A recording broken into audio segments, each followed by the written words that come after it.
गोकुल में जन्म हुआ है, आए हैं तब से इस यहाँ बहुत उत्पात हो रहे हैं, कई दैत्य राक्षस आ गए हैं, गोविंद को बहुत कष्ट हो रहा है। सभी बड़ों ने मिलकर मंत्रणा की, कहाँ चलें? तो विचार आया, सभी ने कहा कि यही पास में एक वृंदावन है। वृंदा कहते हैं तुलसी को, जहाँ तुलसी के वन ही वन थे वो वृंदावन है। आज तो वहाँ तुलसी के वन ही नहीं है, लेकिन इसलिए उस स्थान का नाम वृंदावन पड़ा। और सभी लोग गोविंद की खुशी के लिए वृंदावन चलते हैं। आइए हम सब भी गोविंद के साथ वृंदावन चलते हैं। चलो मन वृंदावन की ओर, जय हो। चलो मन वृंदावन की ओर, चलो मन वृंदावन की ओर, चलो मन वृंदावन की ओर, वृंदावन की ओर,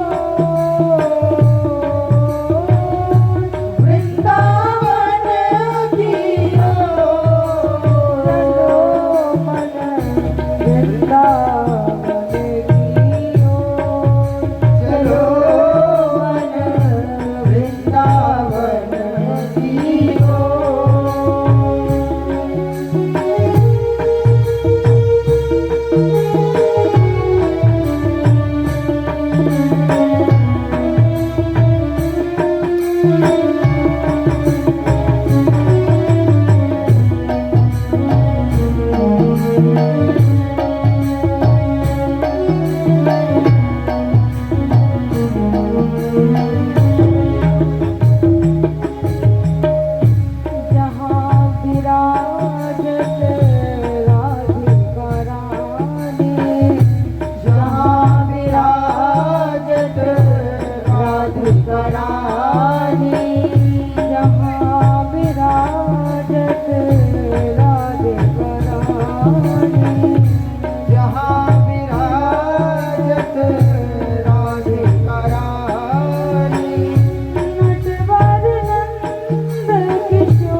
चलो मन वृंदावन की ओर। धन्य है ये वृंदावन। आप राधा नाम लोगे तो कृष्ण मिलेंगे, लेकिन वृंदावन कहोगे तो राधा कृष्ण दोनों ही आपको मिल जाएंगे। बोलिए वृंदावन धाम की। जय हो। एक जोधपुर की महारानी थी ना, तो कहीं जा रही थी पालकी में बैठकर। वृंदावन बिहारी जी के दर्शन करने जा रही थी। तो एक मेहतरानी जमादारनी क्या करती है, झाड़ू लगाती है, और इनसे जितना कहूँ ना कि धीरे झाड़, ये और जोर जोर से झाड़ती हैं। अब सैनिक कहते हैं हट जाओ रानी साहिबा आ रही है, रानी साहिबा आ रही है। 3-4 बार कहा, मेहतरानी को गुस्सा आया। उन्होंने कहा अरे कहाँ की महारानी आ रही है तेरी? 4 महारानी तो पहले से ही वृंदावन में विराजमान है। 4 महारानी कौन सी? ले गिन ले। बोले कौन सी है? पहली गिन यमुना महारानी, दूसरी राधा रानी, तीसरी ब्रज रानी, और चौथी मेहतरानी। तो 5वीं महारानी तो कहाँ से लेके आ रहे हो? तो ऐसा हमारा वृंदावन है जहाँ संत निरंतर वास करते हैं। घर घर तुलसी ठाकुर पूजा, दर्शन गोविंद जी को।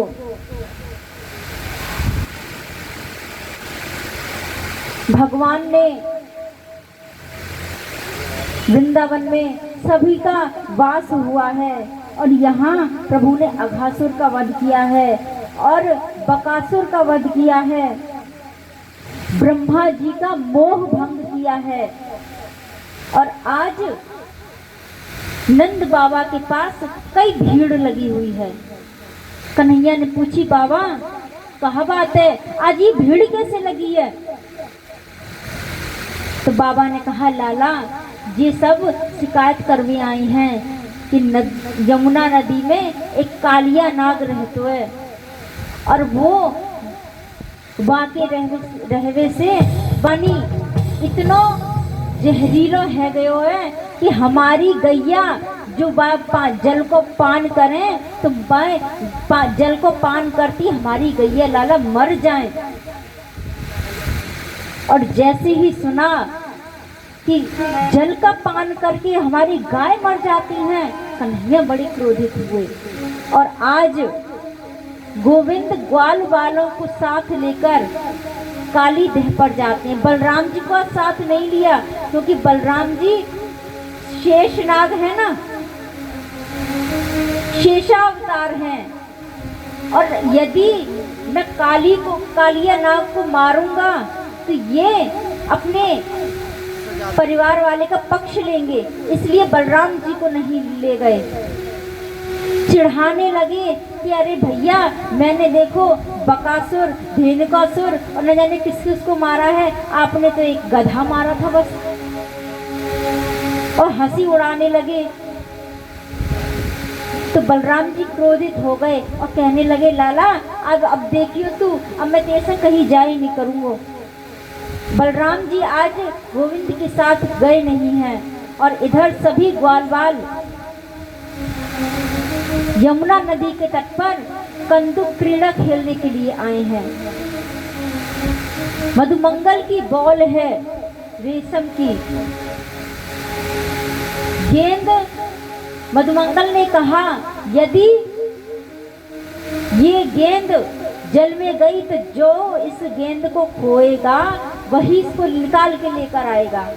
अब सभी खेलने लगे हैं, और खेली खेल में गोविंद ने जैसे ही बॉल को जानबूझकर उस यमुना नदी में फेंका है, मधुमंगल तो कहता है कि मुझे मेरी वही गेंद चाहिए। अरे मेरी मैया ने इतनी मेहनत करके बनाई थी, मुझे तो वही गेंद चाहिए। कन्हैया कहते हैं, अरे लाला तेरे लिए मैं अपनी मैया से ऐसे कह के 4 गेंद बनवा दूंगा, काय के लिए वो गेंद के पीछे पड़ो है। मधुमंगल कहते हैं नहीं लाला, मोए तो मेरी गेंद चाहिए। अच्छा। और गोविंद कदम्ब के वृक्ष पर चढ़ गए हैं और सब कहते हैं लाला नाय रुक जा, अरे हम और गेंद बनवा लेंगे। नाय लाला। और मना करते करते भी गोविंद छलांग लगा गए हैं यमुना नदी में। इधर मैया यशोदा के हृदय में पीड़ा होने लगी है, धक से आवाज आई है और इधर उधर गोविंद को देखने लगी हैं कि गोविंद कहाँ है। बलराम जी से पूछती हैं, अरे बलुआ तेने कनुआएं देखो है का? बलराम जी कहते हैं नाय मैया, आज तो मैं बाकी संग कहीं खेलवे ना गो, कहीं बहारू ना गो मैं। तभी सभी ग्वाल वाल भागे भागे आते हैं, कहते हैं मैया, अरे ओ मैया कन्हैया यमुना नदी में कूद पड़ो है। मैया तो बेहोश होके गिर गई हैं। कहती हैं अरे जिस यमुना नदी का जलपान करके गैया मर जाती है उसमें मेरो लाला चलो गयो, अब मेरे लाला को का होएगा। और वहां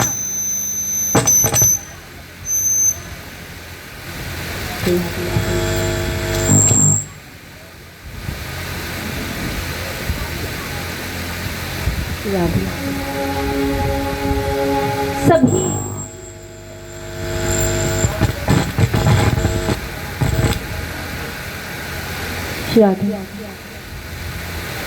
सभी ब्रजवासी यमुना के तट पर आते हैं और इधर कालिया नाग विश्राम कर रहा था। कालिया नाग की जो पत्नियां थीं वो आईं और देखकर गोविंद के रूप को देखकर मोहित हो गई। कहने लगी कि कौन सुंदर बालक है जो इस जहरीले जल में आ गया है। उसे भोजन कराकर गोविंद को पूछने लगी कि तुम कौन हो और यहाँ कैसे आए। गोविंद ने कहा तुम्हारे पति के कारण ये जल दूषित हो गया है, विषैला हो गया है और मेरी कितनी गाय कितनी गैया मैया इस जल को पीकर मर जाती हैं, इसलिए तुम्हारे पति को मैं जगाने आया हूँ, उससे युद्ध करने आया हूँ। पत्नियों ने कहा बालक यहाँ से चले जाओ, यदि हमारे पति जाग गए तो तुम्हें जीवित नहीं छोड़ेंगे। गोविंद ने एक लात काली नाग के पूंछ पर मारी है और जैसे ही मारी तो वो फुसकार मारते हुए जगा है और देखता है गोविंद को तो विचार करता है कि इतने विषैले जल में ये कौन है जो जीवित खड़ा है। भगवान ने काली को समझाया कि काली तुम्हारे कारण ये जल दूषित हो गया है, विषैला हो गया, तुम यहाँ से चले जाओ। काली ने कहा मैं यहाँ किससे क्यों जाऊंगा, अरे यदि मैं यहाँ से गया तो गरुड़ जी मुझे नहीं छोड़ेंगे और तुम कौन होते हो मुझे कहने वाले। युद्ध करने लगा है भगवान से। जब भगवान ने काली को हरा दिया उसके फन पर नृत्य करने लगे, हर मुख से खून निकलने लगा है, रक्त की धारा निकलने लगी है और गोविंद के चरणों में जाकर वह रक्त की धार ऐसे मालूम पड़ती है जानो मानो कमल की पंखुड़ियां गोविंद के चरणों में आकर उनके चरणों में आकर लगी हैं, वो रक्त ऐसे प्रतीत हो रहा है। नाग पत्नियां हाथ जोड़कर कहती हैं प्रभु हमारे पति को क्षमा कर दीजिए। काली ने कहा प्रभु मैं आपसे एक प्रश्न करना चाहता हूँ। गोविंद ने कहा पूछो। काली ने कहा आपने इस सृष्टि का निर्माण किया है, ये सृष्टि आपने बनाई है। गोविंद ने कहा हाँ ये मैंने बनाई है। इसमें सभी जीव जंतु आपने बनाए हैं। गोविंद ने कहा हाँ मैंने बनाए हैं। कालिया ने कहा तो आपने हमें भी बनाया है। गोविंद ने कहा हाँ, तुम्हें मैंने ही बनाया है। तो काली ने कहा हमारे अंदर विष आपने भरा। गोविंद ने कहा हाँ, मैंने ही भरा। काली ने कहा आपने हमारे अंदर क्रोध भी भरा। गोविंद ने कहा हाँ, मैंने ही दिया है क्रोध तुम्हारे अंदर। तो काली ने कहा प्रभु, जब सब कुछ आपने ही दिया है तो अपने स्वभाव के कारण जब मैं आपको डस रहा हूँ तो आप मुझे मार क्यों रहे हैं। तो गोविंद ने मौन धारण कर लिया है। 3 जगह गोविंद ने मौन धारण किया है, काली के आगे, बाली के आगे और बलि के आगे। बलि ने कहा मैं बैरी, बाली ने कहा मैं बैरी सुग्रीव प्यारा, कारण कवन नाथ मोहि मारा। अरे हम भाई भाई का युद्ध था और आपने मेरे भाई का पक्ष ले लिया। यदि आपके बनाए हुए इस संसार में हम दोनों सामान्य थे तो आपने मेरे भाई का पक्ष क्यों लिया, मेरा पक्ष क्यों नहीं लिया। भगवान ने कहा तुमने अपने भाई की पत्नी को अपने अधीन कर रखा था, इसलिए मैंने तुम्हें मारा। बाली कहता है कि हम वानर हैं, आप मानव हैं, आप मानवों का धर्म हमारे ऊपर लागू कर रहे हैं, ये तो गलत है। तब यहाँ भगवान ने मौन धारण किया है। बलि ने कहा प्रभु, आपने जब इस संसार का निर्माण किया, आपने सब कुछ बनाया, धन आपने दिया, मुझे चक्रवर्ती सम्राट आपने बनाया, लेकिन जब लेने आए हो तो बटुकनाथ बनकर आए थे, और जब दान लेने की बारी आई तो अपना स्वरूप विस्तार कर लिया।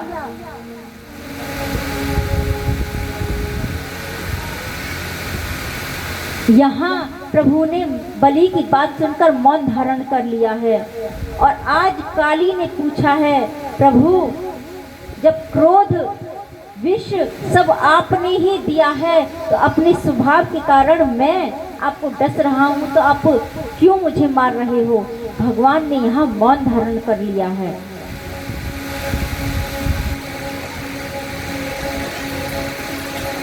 काली कहता है प्रभु, गोविंद गरुड़ जी के कारण मैं यहाँ रह रहा हूँ।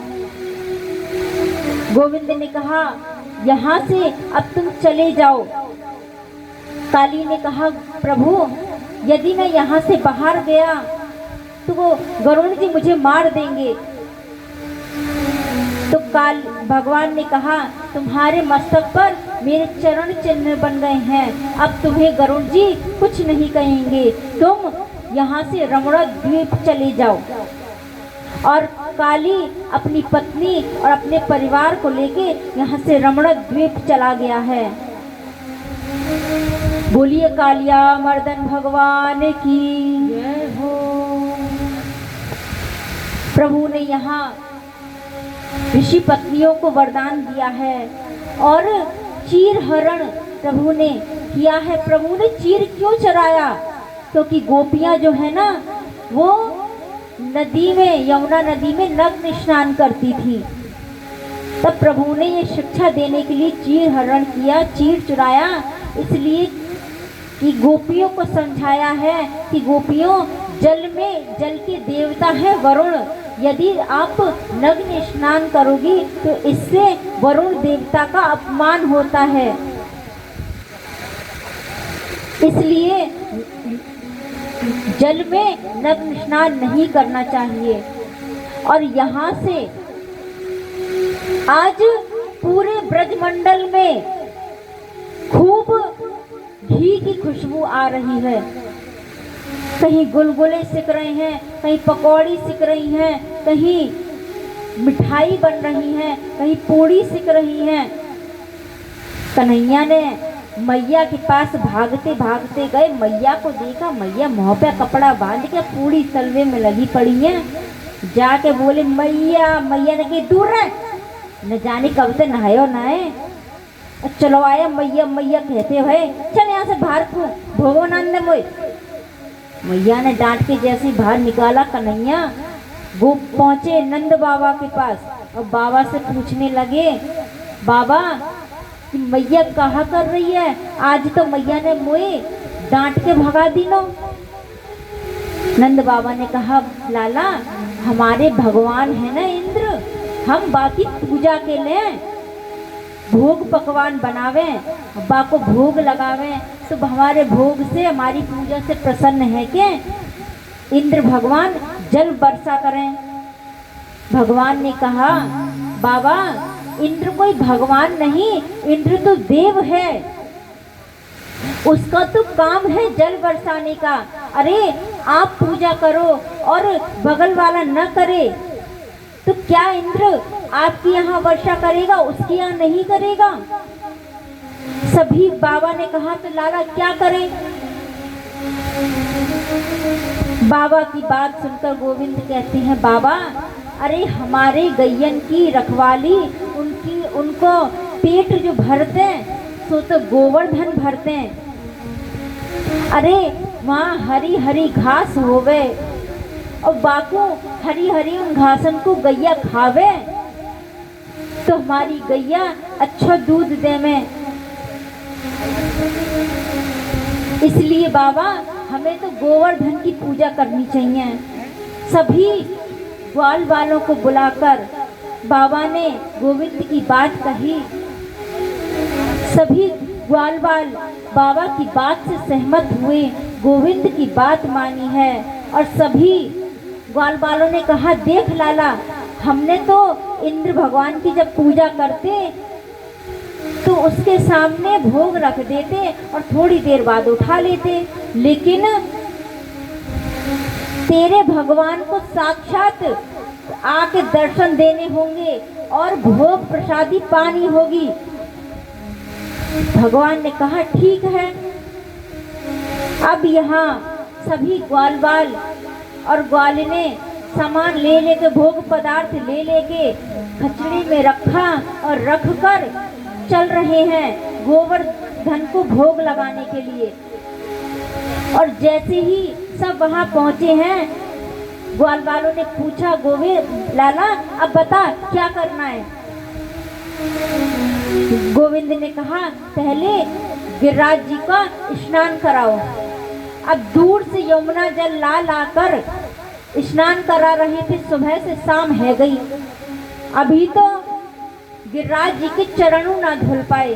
ग्वाल बालन ने कही, लाला सुबह से संध्या है गई लेकिन अभी तो तेरे गिरिराज जी के पैरों ना धुल पाए। गोविंद ने कही, तो क्या चाहते हो?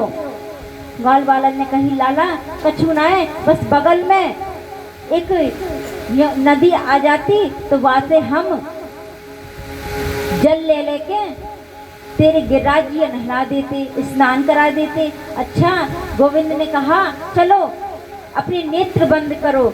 ग्वाल वालों ने जैसे ही नेत्र बंद किए हैं, गोविंद ने अपने मन से मानसी गंगा का प्राकट्य किया है। बोलो मानसी गंगा की। सभी ग्वाल वाल बड़े प्रसन्न हुए हैं। मानसी गंगा में से जल ला लाकर गोवर्धन को नहलाया है, स्नान कराया है और सभी ग्वाल बाल भोग लगाने लगे तो एकदम से गोवर्धन नाथ प्रकट होते हैं और कहते हैं, लाओ ब्रजवासियों भोग। जैसे ही गिरिराज जी प्रकट होकर भोग ला मांगते हैं, सभी भोग देते हैं तो गिरिराज जी खाने लगते हैं। मधुमंगल हो तो ना ब्राह्मण हो तो, और ब्राह्मण होते ना वो खावे के ज्यादा प्रेमी हो। मैं मधुमंगल ने कही, अरे लाला हमें इंद्र भगवान ने भोग लगाते तो रख देते, न पर्दा ढक देते, थोड़ी देर बाद उठा लेते। ये तेरा भगवान तो ना जाने कितने जनमन को भूखो है, सब खाई जा रहा है, कछु प्रसाद छोड़ेगो कि नहीं छोड़ेगो जी हमारे लिए? भगवान ने कही, अरे क्यों चिंता कर रहे हो, रुक जा। एक ग्वाल वाल बोलो, लाला तेरी शकल और जा गिरिराज जी की शकल तो एक जैसी मिल रही है। कन्हैया ने कही, जाने कैसी कैसी बात करें, अरे हमारे भगवान जी है तो हमारी जैसी शक्ल मिलेगी ना। अच्छा, अब इधर सभी ग्वाल वालों ने भोग लगाया है। गोविंद ने जैसे ही एक डकार ली है, सारा भोजन बाहर आ गया है और सभी प्रसाद ले लेकर घर पहुंच गए हैं और जोर से जयकारा लगाया है, बोलो गिरिराज महाराज की जय हो। जैसे ही जयकारा लगाया है, इंद्रदेव को आवाज सुनाई दी। नारद जी ने कहा, देख लिया इंद्र, एक 7 वर्ष के बालक ने तेरी पूजा बंद करवा दी। अच्छा, संवत्सर नाम के मेघों को वर्ष आदेश दिया है, जाओ जाके वर्षा करके पूरे ब्रजमंडल को डुबा दो। और महाराज, प्रलय कालीन वर्षा हुई है, इतनी जोर से वर्षा हुई, हाथी के सूंड के बराबर इतनी मोटी मोटी बूंदें पड़ रही हैं। गोविंद, सभी ग्वाल बाल डर के भागने लगे। गोविंद के पास गए, कहते हैं, अरे गोपाल लाला, हमारी रक्षा कर, हमारी रक्षा करो। गोविंद कहते हैं, मैं क्या आपकी रक्षा करूं? अरे मुझसे का रक्षा की भीख मांग रहे हो? जौन की तुमने पूजा करी हती, चलो बाकी शरण में। और सभी आज चल रहे हैं, गोवर्धन की शरण में जा रहे हैं गोविंद के साथ। आइए हम और आप भी देखिए, 7 वर्ष के कृष्ण हैं, 7 दिन तक गोवर्धन उठा रखा है और 7 कोस के गोवर्धन है, 7 दिन तक उठा रखा है। लेकिन जब कनिष्ठ का उंगली पर उठाया है तो सीधे खड़े हैं, और जहां 50 ग्राम की वंशी उठाते हैं तो 3 जगह से टेढ़े हो जाते हैं। ये होती है प्रेम की पराकाष्ठा। प्रेम में होकर भक्त पागल होकर नाचने लगता है, गाने लगता है, रोने लगता है और गाने लगता है। अरे सबने गाया, मीरा ने गाया, कबीर ने गाया, रैदास ने गाया, हरिदास ने गाया, सबने गाया है। तुम भी गाते हो, हम भी गाते हैं, वो परमात्मा भी गाता है। फर्क केवल इतना है, तो हम जो गाते हैं वो गीत कहलाता है और परमात्मा जो गाता है वो गीता कहलाती है। इसलिए गोविंद केवल प्रेम से प्रकट होते हैं। आप देखिए स्वरूप गोविंद का, अपने नख पर देखते ही देखते गिरवर धारण कर लिया है और सभी ग्वाल बाल उनकी शरण में, गोविंद की शरण में आकर, गिरिराज जी की शरण में आकर गिरिराज जी के नीचे खड़े हैं। मैं तो गोवर्धन को जाऊं मेरे वीर, नाम माने मेरे मनुआ। मैं तो गोवर्धन को जाऊं मेरे वीर, नाम माने मेरे मनुआ। सखी नाम माने मेरे मनुआ, सखी नाम माने मेरे मनुआ, नाम माने मेरे मनुआ, हरि नाम माने मेरे मनुआ। मैं तो गोवर्धन को जाऊं मेरे वीर, नाम माने मेरे मनुआ। मैं तो गोवर्धन को जाऊं मेरे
के दर्शन पाओ, सकलेश्वर के दर्शन पाओ, सकलेश्वर के दर्शन पाओ।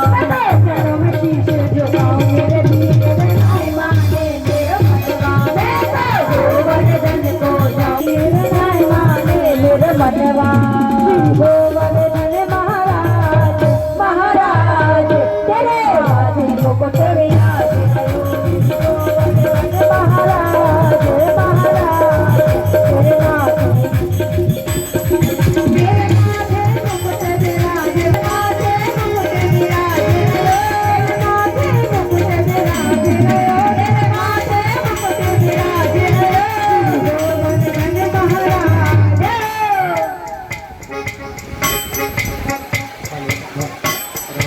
देखो जो व्यवस्था देख रहे हैं, यहाँ बिजली के तार खुले हुए हैं और कुछ बच्चे यहाँ से निकल रहे हैं। कृपया इस आनंद में कोई दुर्घटना ना हो, कृपया आप लोग ध्यान रखें। माताओं से विशेष अनुरोध है कि आप अपने को घर छोड़ करके आप लोग शामिल होइए, कोई परिक्रमा दीजिए, प्रसाद लीजिए, आनंद से जाइए। श्री वो महा तेरे माथे मुकुट विराज, गोवर्धन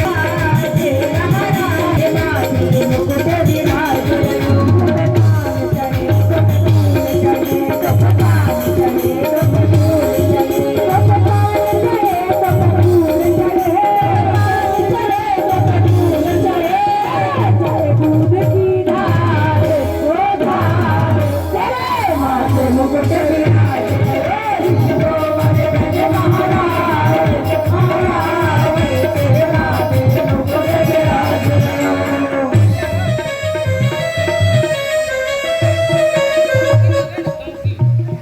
जय श्री कृष्णा।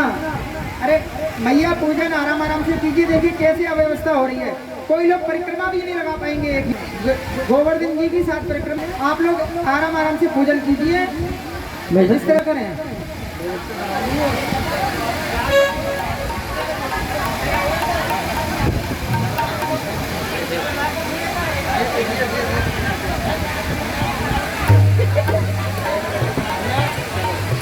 सब लोग साइड में, सब कृपा करिए सब लोग साइड में, थोड़ा साइड लो, थोड़ा साइड कृपया करके सब लोग साइड में, एक बार एक आवाज में सब साइड हो, बिल्कुल बिल्कुल शोर नहीं।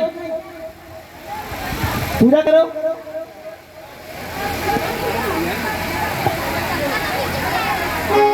पूजा करेंगे लाइन बना के, आवाज नहीं बिल्कुल।